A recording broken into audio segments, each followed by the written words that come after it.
ನಮಸ್ಕಾರ, ನೀವು ನೋಡ್ತಾ ಇದ್ದೀರಾ ಗರ್ಜನೆ ನ್ಯೂಸ್. ನಾನು ಮಹೇಶ್ BK.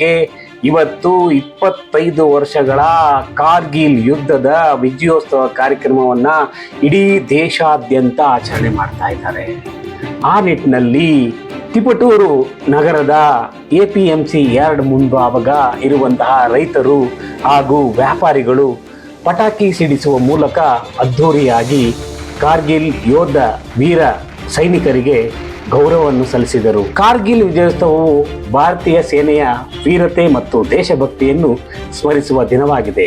1999ರಲ್ಲಿ ಕಾರ್ಗಿಲ್ ಯುದ್ಧದಲ್ಲಿ ಭಾರತೀಯ ಸೈನಿಕರು ತೋರಿಸಿದ ಧೈರ್ಯ ಮತ್ತು ತ್ಯಾಗವನ್ನು ನೆನಪಿಸಿಕೊಳ್ಳುವ ದಿನ ಇದಾಗಿದೆ.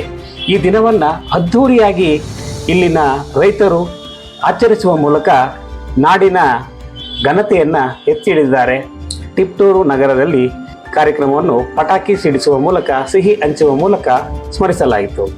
ವೀರ ಯೋಧರಿಗೆ ನಮನವನ್ನು ಸಲ್ಲಿಸಲಾಯಿತು. ಬನ್ನಿ ನೋಡೋಣ.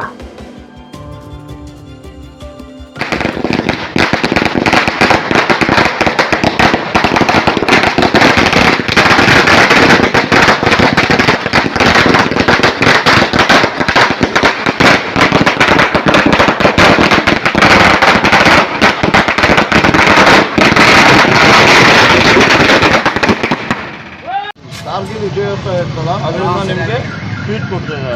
ಆಯ್ತು, ನಮ್ಮ ದೇಶನ ಗೆದ್ದಿದ್ದಾರೆ. ಜೈ ಹಿಂದ್, ಜೈ ಹಿಂದ್, ಜೈ ಕರ್ನಾಟಕ ಮಾತೆ, ಜೈ ಕರ್ನಾಟಕ ಮಾತೆ, ಜೈ ಹಿಂದ್, ಭಾರತ ಮಾತೆ. ಕಾರ್ಗಿಲ್ ನಮ್ಮ ಸೈನಿಕರು ಈ ದೇಶಕ್ಕಾಗಿ ಹೋರಾಡ್ತಾರಲ್ಲ, ಅದಕ್ಕೆ ಅವ್ರಿಗೆ ಒಂದು ಕೃತಜ್ಞತೆ ಸಲ್ಲಿಸಬೇಕು ಅಂತ ಹೇಳಿ ಇಷ್ಟೆಲ್ಲ ಮಾಡ್ತಾರೆ ಸರ್. Thank you sir. ಅಲ್ಲಿ ಸ್ಯಾಕ್ರಿಫೈಸ್ ಮಾಡಿರೋದು ನಾವು ಏನೂ ಅಲ್ಲ, ನಾವು ಇಲ್ಲಿರೋದು ಅಷ್ಟು ತುಂಬ ಕಷ್ಟದಲ್ಲಿ ಹೋರಾಟ ಮಾಡಿ ಅವರೆಲ್ಲ ನಮ್ಮನ್ನು ಬದುಕಿಸಿದ್ದಾರೆ. ಅವರಿಲ್ಲದೆ ಪಾಕಿಸ್ತಾನದವ್ರು ಇಲ್ಲಿಗೆ ಬಂದಿದ್ದರೆ ನಾವು ಸರ್ವನಾಶ ಆಗೋಗ್ಬಿಡ್ತಾ ಇದ್ವಿ. ತೀರಾ ನಮ್ಮ ಗುಣಮಟ್ಟ ಆಗಲಿ, ನಾವು ಬೆಳೀತಿರೋ ವಾತಾವರಣ ಫುಲ್ಲು ಹಾಳಾಗೋಗಿರೋದು. ಇದಕ್ಕೆ ಅವ್ರಿಗೆ ನಾವು ತುಂಬ ಹ್ಯಾಟ್ಸ್ ಆಫ್ ಅಂತ ಹೇಳ್ತೀವಿ ಸರ್. ಓಕೆ, ನಮಗೆ ಒಂದು ಸೈನಿಕರ ಮೇಲೆ ಒಂದು ತುಂಬ ಗೌರವ ಇದೆ. ಯಾವುದೇ ಒಂದು ಇದು ಮಾಡಬೇಕಂದ್ರೆ ಅವ್ರಿಗೆ ನಮಗೆ ತುಂಬ ಆದ್ಯತೆ ಕೊಡಬೇಕನ್ನೋ ಮನೋಭಾವನೆ ಇದೆ. ಅವ್ರಿಗೆ ಎಲ್ಲೇ ಒಂದು ಇದಾದರೂ ಸುರಕ್ಷತೆ ಇರಬೇಕಂತ ಒಂದು ಭಾವಿಸಿ